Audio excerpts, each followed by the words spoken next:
Hi everyone, Dr. Nicole Lepera, the Holistic Psychologist here. As always, thank you to all of my subscribers out there. Those of you who aren't yet subscribed, if you enjoy this video, please feel free to hit subscribe at the end. So today's video is on how to start healing the inner child. I broke it down into 2 steps to get us started. The first step is to accept and honor that you have an inner child, because we all do. The inner child is based on our past experiences, on our unmet needs, on our emotional wounds, on how we learned to show up in the world, formed early in childhood.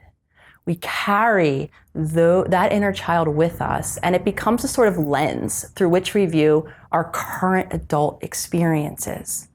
Another reality that we all share as humans is most of us have had one or more of our needs, our physical needs, our emotional needs, and our spiritual needs not met in childhood.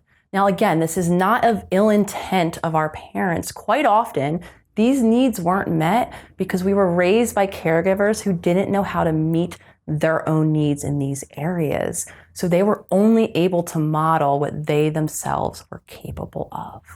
We as adults are all carrying around some version of pain based on these past experiences of unmet needs that continue to affect our daily experiences as an adult. And that's just the reality. So the first step to start healing is just to acknowledge that and honor that reality, that we all have that small, childlike, emotionally reactive, hurt part of each of us based on our past experiences, even if they were decades ago. We all have it. So honoring that, the goal isn't to remove our inner child. Our goal now as an adult is to live with our inner child and to teach them some new tools. So our first step, remember, just honoring it. We all have one. It's okay. The second step is beginning to cultivate what I call a wise inner parent. Now, as I always say, this is not a one and done. This is more of a long-term step. How do we cultivate a wise inner parent? So not only are we accepting and honoring, we're allowing our inner child to be, we also want to accept what it's feeling, accept the emotions. A lot of us have an inner critical voice that, again, was maybe direct messages we got when we were younger. Maybe it was just an indirect feeling in our family, for instance, that certain emotions weren't allowed.